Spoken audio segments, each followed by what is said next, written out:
Comienza la entrevista. Nuestro invitado es un senador de la República. El senador del Partido Colorado, Raúl Lorenzo Valle Lamuraglia, tiene 56 años de edad. Cursó 3 años en la Facultad de Ingeniería, se licenció en Administración de Empresas por la Universidad Ort y posee un máster de la Universidad Católica de Chile. Es el hijo menor de Jorge Valle Ibáñez, presidente de la República entre 2000 y 2005, y nieto del también presidente Luis Valle Berres. Hace más de 30 años que trabaja en el ámbito financiero, la mayoría de ellos en el área bancaria. Actualmente es titular de una compañía de asesoramiento financiero y propietario de una explotación agropecuaria. Vivió la política en su hogar desde chico y si bien militó en el Partido Colorado, recién se involucró en la actividad política activa en las elecciones internas de 2019. En ese momento creó la agrupación Libertad y Trabajo, que apoyó la precandidatura de José Amorín Valle.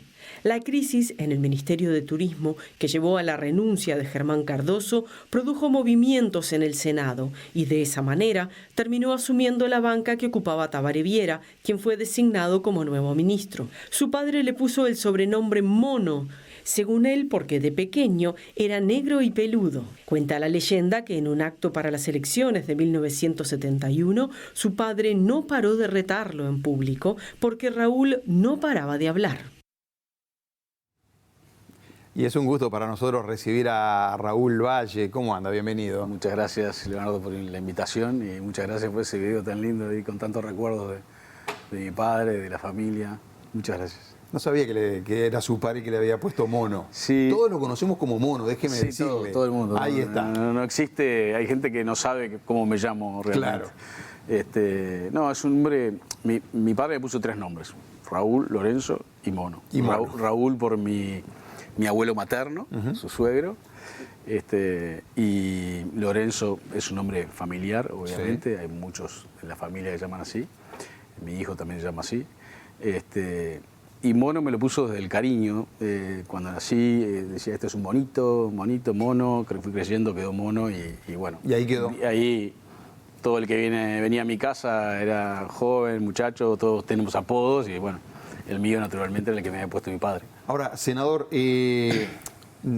pocos como usted nacieron de verdad en una cuna de presidente. Su padre presidente, Jorge Valle, su abuelo presidente en los años 50. Estoy hablando del caso de su abuelo.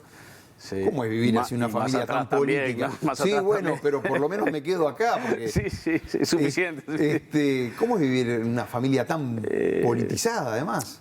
Yo creo que como en todas las familias, ¿no? Familias de médicos, de repente hablan todo el tiempo de medicina, familias de científicos, todo el tiempo de ciencia, familias de políticos, todo el tiempo de política. O sea, las reuniones familiares nuestras arrancabas un poco, cómo están todos, tus hijos, los nietos, bla, bla, y a los 20 minutos ya estabas hablando de política, ¿Y usted se metía, por ahí tensado ahí? ¿Se metía ahí en la discusión? Sí. ¿De quedarse?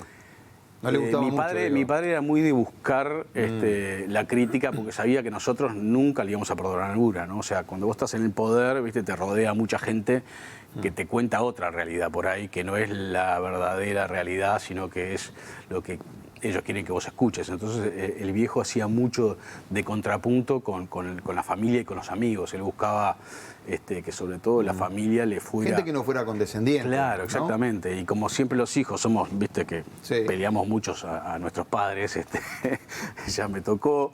Entonces eso le encantaba. Y lo hacíamos, pero enardecidamente, ¿no? O sea, ¿sí? Me parecía un debate de estos, como estamos acostumbrados a ver últimamente en el Palacio. Claro, era bueno, bueno, todos nosotros vivimos a su padre como presidente. Después vamos a verlo además en un tape que tenemos. Pero me quiero meter en esto que ahora le toca ser senador de la República. No sí. Estaba en su plan de vuelo, como bien dice. Nosotros siempre estuvimos cerca de la política, sí. Siempre colaboramos, siempre militamos.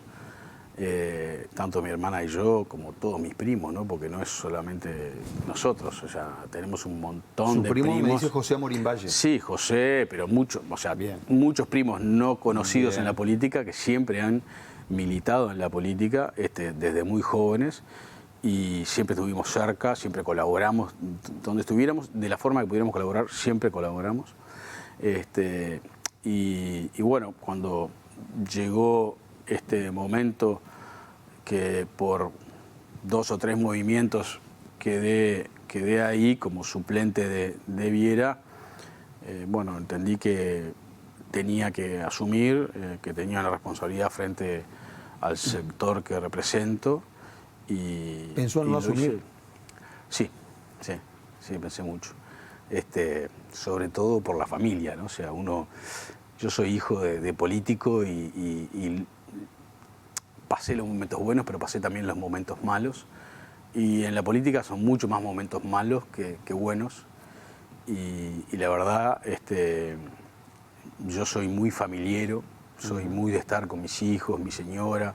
Mis hijos han crecido, tienen uno para cumplir 27, recibido y casado, el otro con casi también, con 23, perdón, en enero cumple 24, también casi por recibirse, ya los dos trabajando. Y entonces tenía un tiempo más para disfrutar con mi señora que me acompaña hoy. Sí, vino con usted. ¿Y qué fue la lista 15 la que le dijo no, hay que asumir? No es que hubo una presión, pero sí uno siente la presión de la hinchada, ¿no? O sea, es como el jugador de fútbol, está ahí y de repente ese día no quería estar en la cancha, pero le tocó y tiene que rendir. Y la hinchada le grita afuera. Y ya que utilizó la palabra presión, ¿no tuvo presión porque trascendió o no? Y estas cosas quedan ahí, por eso se la pregunto. ¿No tuvo presión del lado de Sanguinetti para que no asumiera la banca en este caso? Porque veo que está eso que el sanguinetismo se queda sin senadores prácticamente. Sí, yo para empezar creo que... Por son de la 15 lo que están ahora, digamos. Sí, a ver, primero es una lista de unidad, que yo resalto muchísimo. Desde que falleció mi padre, yo participé de muchas reuniones de unidad. Yo era conciliador dentro del vallismo, creía que teníamos que crear una fuerza de unidad desde el vamos. O sea, los que están adentro de vallistas saben que eso ocurrió y que al mes siguiente que había fallecido mi padre, habíamos arrancado todas las reuniones entre varios dirigentes antiguos y nuevos del vallismo. En 2016 falleció su padre, Jorge Valle. Sí. Y yo creía que debíamos estar todos mucho más juntos. Bueno, de repente no fue lo que ocurrió así por decisión natural de todos, pero se dio. Pero siempre una división en el partido entre la 15 y la gente del Foro Vallista. Sí, digamos, siempre hubieron, en el Partido Colorado siempre hubieron dos corrientes fuertes, ¿no? Sí. Esencialmente, en una época fue la 15 y la 14, de la época moderna, digamos, de la época de Valleverres, era la 15 y la 14. Después empezó la 15 y el sector que antiguamente representaba Tarigo, no sé si recuerdan, a la salida de la democracia. Ahí la 15 era esencialmente Sanguinetti y mi padre. Luego de ahí, en la salida de democracia, el Senado fue un Senado que se llamó Vallismo Unido. Y después viene la fractura ahí en la interna de la 15, donde nace el Foro y continúa la 15 con Valle y el Foro con Sanguinetti. Claro, pero nosotros de afuera lo veíamos como que siempre hubo, está bien, esas dos líneas, pero que había... Es fundamental siempre tener digamos, ¿no? en un partido por lo menos dos fracciones fuertes, y después siempre hay alguna otra, pero en todos los partidos te fijas y hay dos fracciones fuertes. Pero mire, su primo, José Amorín Valle, Pepe Valle, que está en el Banco de Seguros ahora, ¿no? Sí. Opinó el otro día para los colegas del Observador, dice, Vallistas tenía todo armado para quedarse con las dos bancas.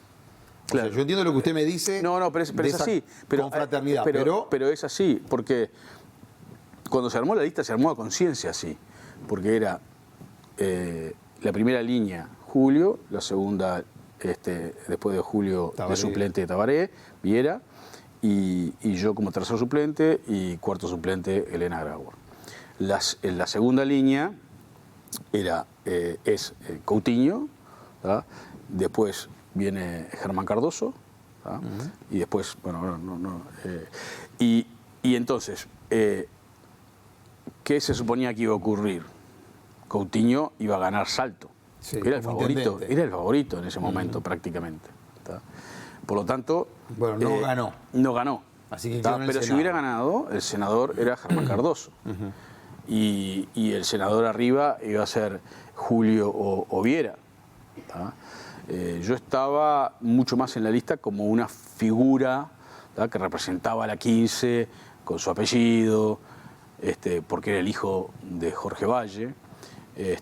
Y entonces era muy improbable que yo estuviera. O sea, fíjate la cantidad de cosas que pasan para que yo aparezca. Pero la pregunta fue cuando lo llama... La primera fue la pandemia, por ejemplo. Está bien. La pregunta fue cuando lo llama Sanguinetti, no le dice...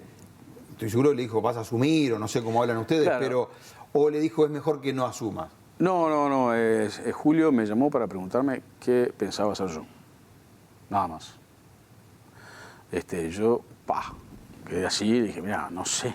Digo, la verdad, me agarrás, estoy trabajando, en ese momento estaba trabajando, idealmente con la computadora prendida y todas mis cosas de trabajo. Le digo, esta decisión no la puedo tomar yo solo, ¿tá? Tengo que sentarme con el sector. En cuanto tengamos una decisión, te la comunicaremos.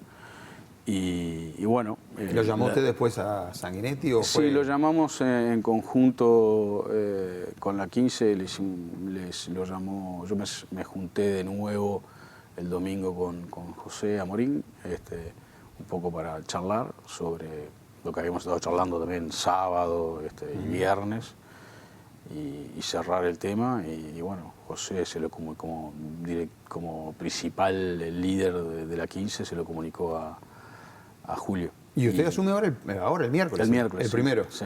En realidad ya asumí como senador porque, como te decía, todos estos movimientos son increíbles porque la pandemia produjo algo que fue que ni Julio ni Viera podían ir en el mes de marzo.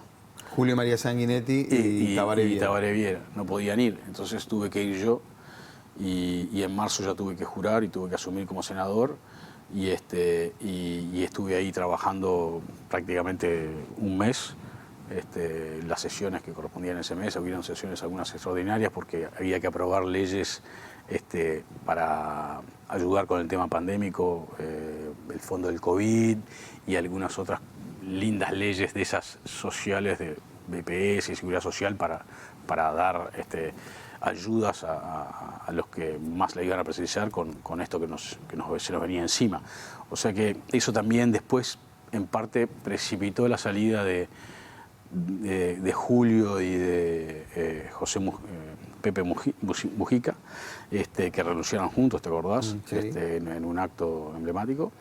Y entonces quedó Viera y yo enseguida después de Viera. O sea, Viera es un tipo joven, saludable, no tenía por qué pasarle nada, entonces yo le hice alguna suplencia más y dije, bueno, alguna más me tocará, alguna licencia especial de él me tocará, claro.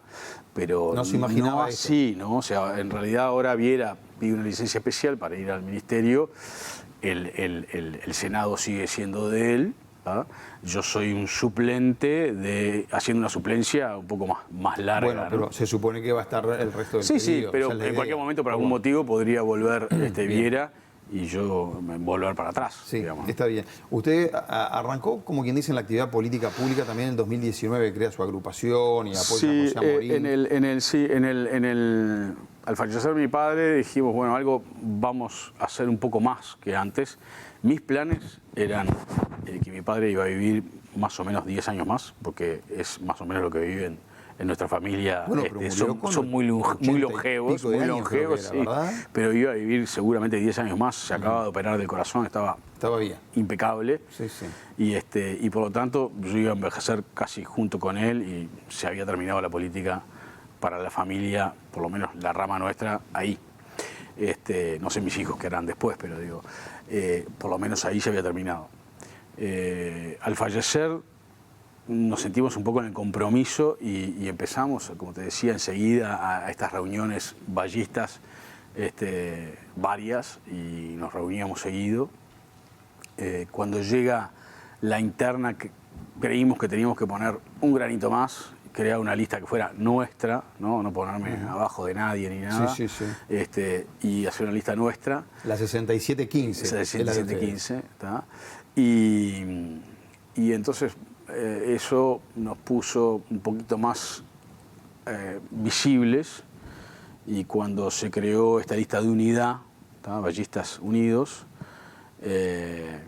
dijimos, si nos vinieron a ofrecer ese lugar, que como te decía era muy poco probable que yo estuviera aquí hoy, me dijo, bueno, es un granito más de arena que hay que poner para hacer el cambio de gobierno que todos pretendíamos dentro de la coalición. Claro.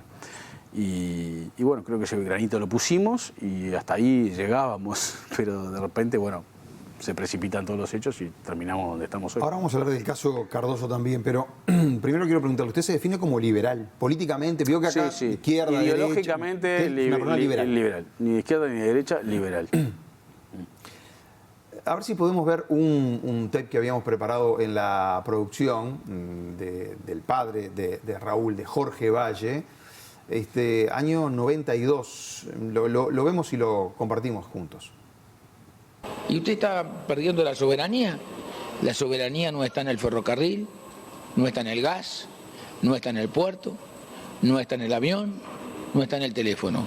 La soberanía está en que usted tenga buena educación y buena información, porque el único capital real que tiene el Uruguay son los uruguayos. Bueno, ahí estaba Jorge Valle, que años después, en el 2000, fue presidente de la República. En esos años se debatía el futuro de las empresas públicas. Hubo una propuesta en los años 90, el presidente era Lacalle Herrera, donde proponía vender, si se quiere, las empresas, o algunas de ellas. Hubo un referéndum incluso. Senador, ¿liberal es privatizador? ¿Es como sinónimo para usted? No, ser liberal no es privatizar. Ser liberal es esencialmente defender las libertades todas, ¿tá? La libertad religiosa, la libertad de que tú puedas elegir el trabajo que quieras o elegir la profesión que quieras. Yo hoy comparaba, digamos, en el extremo del liberalismo está la vieja URSS, ¿no? Donde la Unión Soviética, donde tu vida estaba totalmente dirigida por un ser magnánimo allá en el Soviet que te decía lo que tenías que hacer, lo que tenías que estudiar. O sea, hoy usted es partidario de defender ANCA, por ejemplo, de defender Antel, que son las empresas fuertes del Estado. No, justamente, yo lo que digo es, yo soy liberal, me gustaría que todos tuviéramos mucho más opciones en todo y que podamos elegirlas. ¿Tá? En libre competencia siempre el beneficiado es el consumidor. ¿Tá? Además, cuando nosotros miramos las empresas nuestras, y mirarlas una por uno, ¿tá? Tenés que Antel, por ejemplo, muchos de sus mercados ya son de libre competencia. ¿Tá? Antel compite hasta mejor en un mercado de libre competencia, ¿tá? Porque vos y yo... Sí, con los celulares. Sí, pero vos y yo vivimos seguramente la época del Borne. Sí. Que poco no menos había tenía. Bornes, déjeme decirlo. Exacto, no había. Nunca Yo me había acuerdo Bornes. que para aumentar la cantidad de Bornes ponían unas cajitas, no sé qué, una pila adentro, y oías espantoso para llamar por teléfono. Hoy ya el teléfono de cable no existe, nadie tiene en la casa, ¿tá? Lo tenés que tener así para contratar internet, nada más. Pero estás compitiendo y podés ir a todas las demás empresas para obtener tu línea de celular. Sin embargo, Antel tiene una penetración de mercado gigantesca y no hubiera podido atender solo toda esta demanda que hubo, y Uruguay es uno de los países de Latinoamérica con más celulares per cápita. Quedó claro. Le cambio de tema porque quería hablar de lo que fue la salida de Germán Cardoso del gabinete. Un hombre del Partido Colorado, pero que cae, si se quiere, después de denuncia de un hombre de la 15, de Martín Pérez Banchero, que estaba también ahí en el ministerio. Ustedes están respaldando a Pérez Banchero, al denunciante, claro, digamos. A ver, primero, no fue el denunciante, fue el denunciado, porque a él le dijeron, mira, lo tenemos que echar porque este no sirve para nada. ¿Tá? Entonces no fue el denunciante. Bueno, pero él denunció que se estaban haciendo compras directas que él no quería firmar porque no estaba de acuerdo. Lo que pasó es con el que procedimiento. la prensa le fue a preguntar cuáles entendían que era los motivos por los cuales lo habían cesado. Y él contó, a mí me pasó todo esto, yo esto no lo quise firmar, no lo quise avalar, ¿tá? Y bueno, el resto de la historia ya la conocemos. ¿Y no va usted o Martín Pérez Charquero, no sé si lo habla con él, porque él va a trabajar con usted en el Senado, ¿no le van a dar paso al Tribunal de Ética del Partido Colorado? El Tribunal de Ética tiene el partido tiene sus autoridades, su comité ejecutivo nacional, supongo que decidirán qué pasará antes o después de la comisión. Yo creo que hay que esperar la comisión investigadora y después... bueno, pero son cosas distintas, ¿no? No, sí, obviamente. Una cosa es la ética de los dirigentes, puede ser de los paralelo, líderes, y otra puede ser cosa paralelo. Nosotros defendimos la posición ética de Martín Pérez Banchero. Eso fue claro y fue explícito. Defendimos que para nosotros él había actuado de acuerdo a la ética y a la buena administración, ¿tá? Y de acuerdo a las normas, vale la redundancia, normales del funcionamiento del Estado. Eso es lo que dijimos, ¿tá? Hoy creo que tiene que ser el partido como un órgano el que decide si quiere mandar a Germán a la Comisión de Ética, pero no soy yo quien debe decir eso. Bien. Tres cambios, o sea, de los ministros que empezaron en este gobierno, los ministros colorados, los tres ya no están, ¿verdad?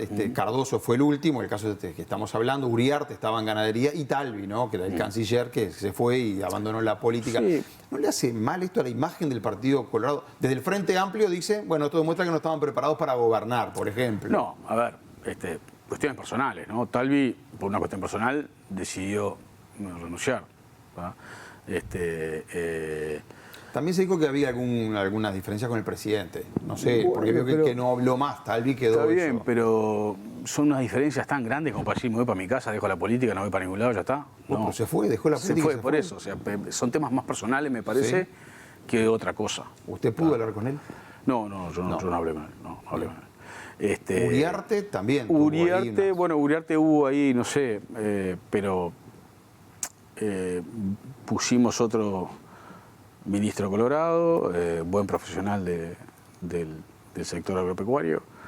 O sea que para mí no es eso, o sea, realmente no lo analizo. No afecta la imagen, dice usted, estos cambios de ministro. Todo te afecta a la imagen, todo te afecta a la imagen, pero no lo veo como que, sacaron 3 ministros de gobierno, no. O sea, tenés que analizar las cosas una por una y como son. O sea, si eliminas a Talvi de la discusión, porque fue un tema personal, ¿tá? Te quedan 2. ¿tá?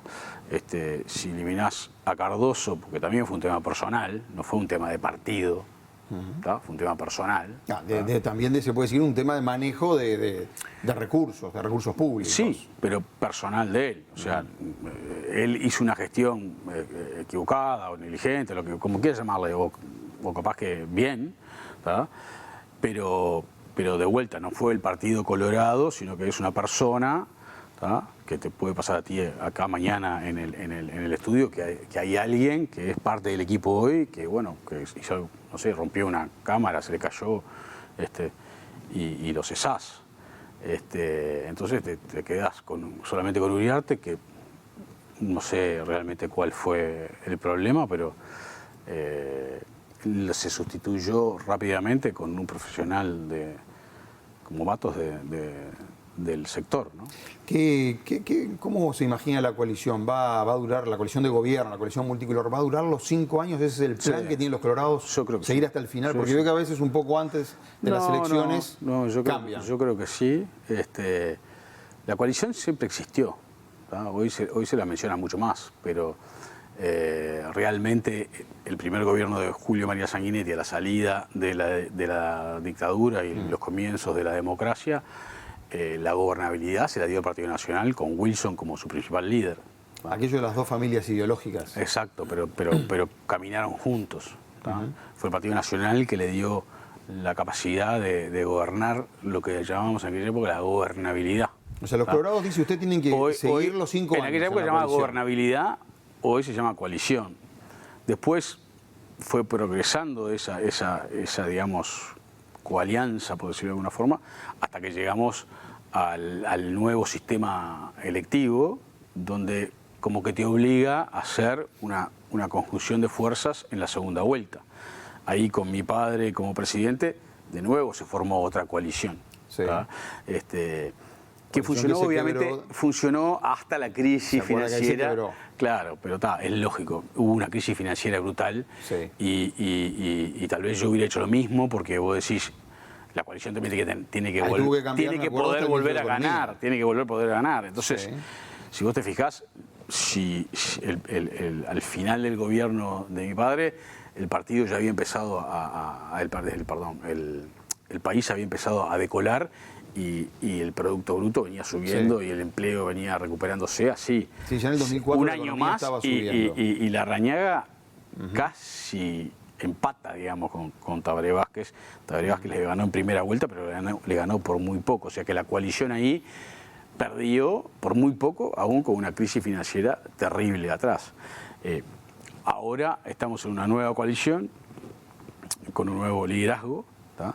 Que para mí viene bien, y tenemos que seguir apoyándola, porque pensamos en el Uruguay, no en numeritos y votos y cosas. O sea, pensamos que vamos a estar primero porque el gobierno va a terminar bien. No, pero también tiene que ir creciendo el Partido Colorado desde el punto de vista de ustedes. Claro, pero yo creo que no es... El Partido Colorado no tiene una convicción o una condición de oposición.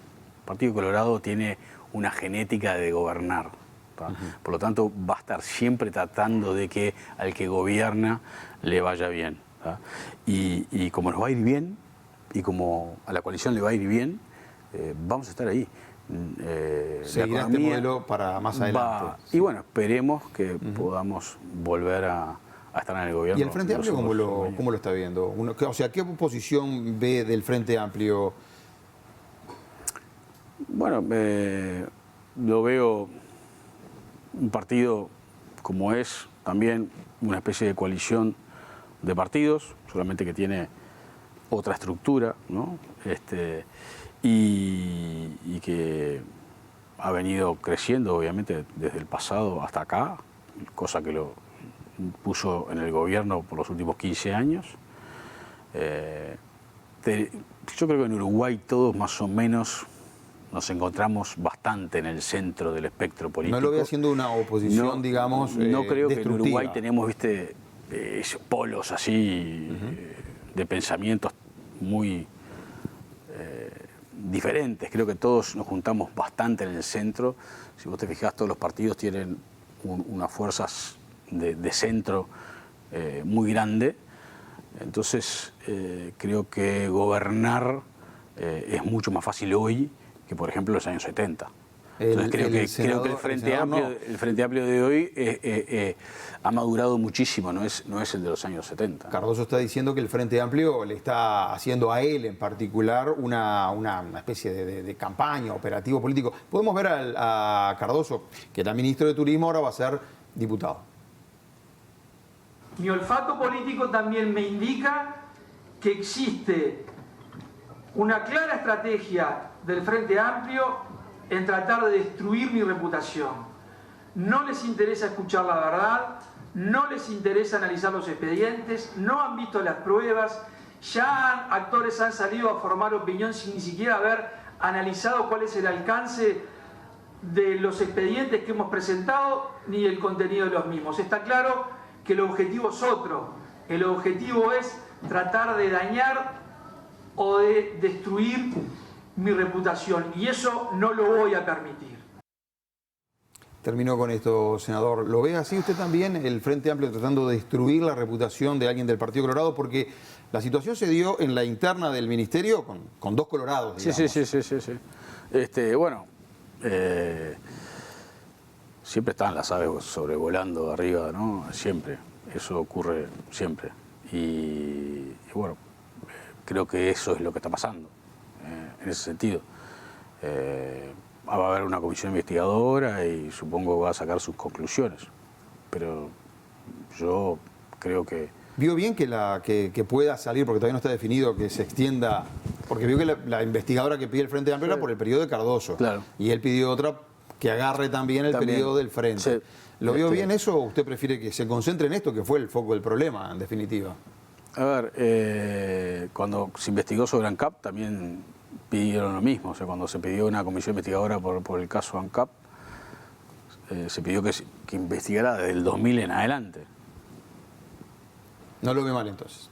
No lo veo mal, ¿no? Bien. O sea, Senador Raúl Valle, gracias por haber venido. muchas gracias. Y mucha suerte ahora en su trabajo ahí en el Parlamento. Muchas gracias. Muchas gracias. Amigos de ustedes también me despido. Será hasta mañana, como siempre. Muchas gracias. Buenas noches.